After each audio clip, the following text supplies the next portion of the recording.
As Jeremy just said in the chamber a few minutes ago, the Syrian people are being used as pawns in this conflict. He went on to say, Theresa May is responsible to this Parliament and not to the whims of the US President. In fact, we can track back what Jeremy says over the months and years. Last year he said, a bomb first, talk later foreign policy amounts to a recipe for increasing, not decreasing, threats and insecurity. A military invasion of a foreign country is usually an act of war, and it's one of the most serious faults a government can make. And it's an absolute disgrace that Theresa May has not sought the authority of this Parliament. This government has seen fit to launch yet further military attacks on Syria with no justification whatsoever. Now, we're all against chemical weapons, and again it's utterly appalling that we have parliamentarians over there who accuse peace campaigners like us of being apologists for the Assad regime. What an absolute disgrace, what a travesty. Nothing could be further from the truth. We all oppose chemical weapons, of course we do. But I think it's important that before this government indulges in any foreign adventures, we should have the evidence first, shouldn't we? And it's pretty clear that there are many eminent experts who are questioning the evidence which has been put forward by Theresa May. What is the evidence? It's even more flimsy than the dodgy dossier that Tony Blair relied on to invade Iraq. So he's calling into question the motivation for this attack.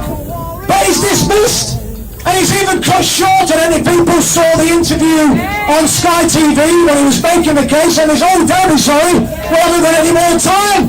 It seems the media in this country have lost any sense of proportion. Their job is to report the facts, not be a propaganda arm of its sorry government. And it's not only General Shaw who they're ignoring. They're also ignoring Peter Ford, the former ambassador to Syria, the former British ambassador, and he's just dismissed as a Assad poodle. It's absolutely disgraceful. So we're all against chemical weapons attacks, are we not? We're against all wars, all military interventions, all weapons, all bad and wrong, are they not? They all kill and maim people. And if we're talking about hypocrisy, we look at how this government is giving succor to the terrible Erdogan regime in Turkey, how they're arming Israel and how they are arming Saudi Arabia to commit war crimes in Yemen. If this government was concerned about humanitarianism, well, they would stop the arms sales to these regimes. It's all about making money. It's a war machine, and we need to stand against it. And then the hypocrisy as well when they talk about chemical weapons. When we know that white phosphorus was used by the Allied forces in Fallujah, what is the difference? White phosphorus, it literally melts the skin and cannot be extinguished with water, and that was used by Western forces in Iraq. This government stinks of hypocrisy, and we should call them out at every opportunity. So I say, let's stand against all wars, and let's get behind Jeremy Corbyn's call for a Raw Powers Act to prevent any Prime Minister in the future from launching any military adventures without at least getting sign-off from the House of Commons.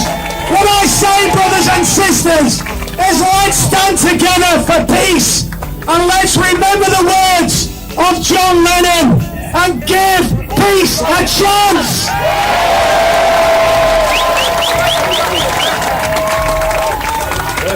Thank you, Chris.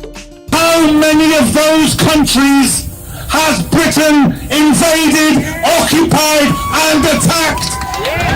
Because I tell you, it's a very high number and a disgraceful, catastrophic history. And we should be the generation to say, no more of this. No more waste of life. No more money that could be spent on schools and hospitals destroyed by the use of weaponry. No more of this. And you know, I was on BBC Radio this morning, and they asked me what they always ask me. So if you're not in favour of bombing, what would you do? Well, the first thing is this. It's like the oath that doctors have to take, the Hippocratic Oath. First of all, do no harm. Stop the bombing, because that is not the answer. But if you want an answer about Syria, here are a few ideas. First of all, talk to your NATO ally Turkey and ask them why they have an invasion force on the ground in Syria now, and tell them to get out. Because at least if you told them to get out, as well as everybody else, you wouldn't be a raving hypocrite. Because that's what you are when you say that only some people should get out. Here's another thing you could do. You could say to your ally, Saudi Arabia, stop carrying out an equally vicious, equally destructive, equally fatal war in the Yemen. Because the longer we allow the Saudis to get away with that, the stronger they are interfering in Syria, which they have undoubtedly been doing. And here's the real cracker. We could say to the Kurds, you have had a century of dispossession. You are one of the largest and most legitimate national liberation movements in the world, comparable only to the Palestinians. It is your forces that defeated the Islamic State, and you have a right to a country. And if they had that country, it would be a beacon throughout the Middle East of progressive politics. It would weaken the Assad regime, but I'll tell you, no British government will do it. No American government will do it, because it would mean standing up to their NATO ally Turkey and saying, stop your murderous attacks on the Kurds. Use them when the situation is going in his favor.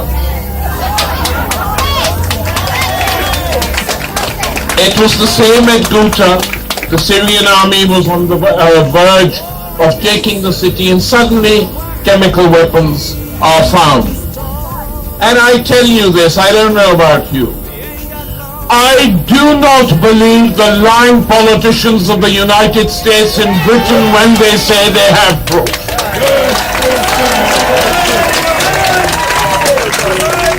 And you know, we don't have to have long memories. There were no weapons of mass destruction found in Iraq.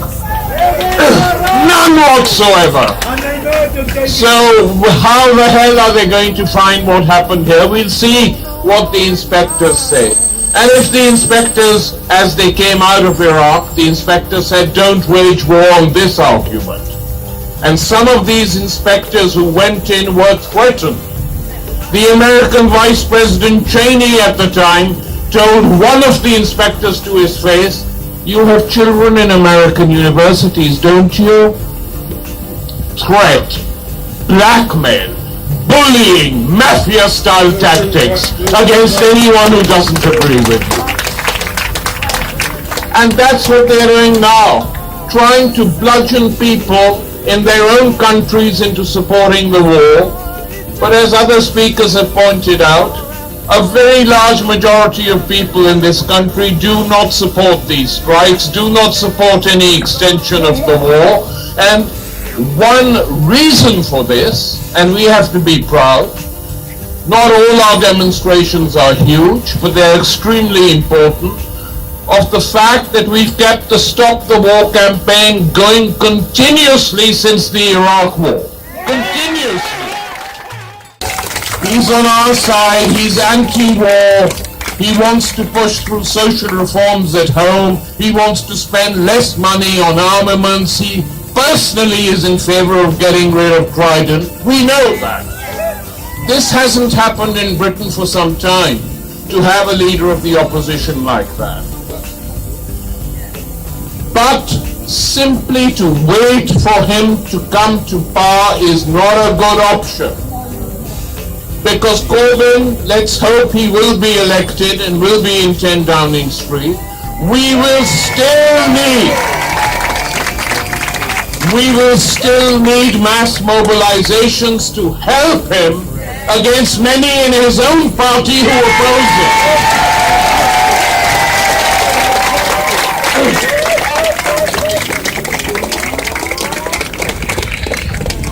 So we are extremely pleased that we have a Labour Party leader and others in Parliament on his side who are opposed to wars, who challenge them, who don't simply lie down like puppy dogs and sort of make friendly noises when the Tories go to war. And of course, as we know, the former leader and Prime Minister of the Labour Party, Tony Blair, showed his awful, guilt-ridden face on television again, demanding missile strikes. Who the hell is he to speak? And declares we need missile strikes in Damascus. And these irresponsible, lying politicians, do they even understand? Have they begun to understand that every time they bomb an Arab capital, many of those in that capital city, Christians, Muslims, Shias, Sunnis, Kurds, many of them who may not like the government feel a natural instinct to defend their capital city and to defend that government. And that is why many people decide, unfortunately, but they're so angry they do it, that every time an Arab city is bombed, every time an Arab capital is bombed, new terrorist groups arise and want to take their revenge on London, on Paris, on Washington, on all these countries where the governments have been bombing them. Stop bombing Syria! Stop bombing Syria! Stop bombing Syria! And I saw someone's brilliant placard, I can't see it now, but it said, "No more bombs, not in my name." So I say, "No more bombs," you say, "Not in my name." No more bombs! Not in my name! No more bombs! Not in my name! No more bombs! Not in my name! No more bombs! Not in my name! No more bombs! Not in my name! No more bombs! Not in my name! No more bombs! Not in my name! And just for all the warmongers who've accused us, who stand here against more war in Syria, of not caring about Syrian people, of wanting inaction. We are the ones who are opposing more bombs raining down on Syria, and we are the ones who welcome refugees. Thank you very much. Make some noise for yourselves. Please get involved with Stop the War Coalition. Get down to the lobby on Wednesday. Be aware of the day of action on Saturday. Get on in your communities and petition people. Let's build a movement. Let's make sure that the warmongers can't attack Syria or anywhere else again.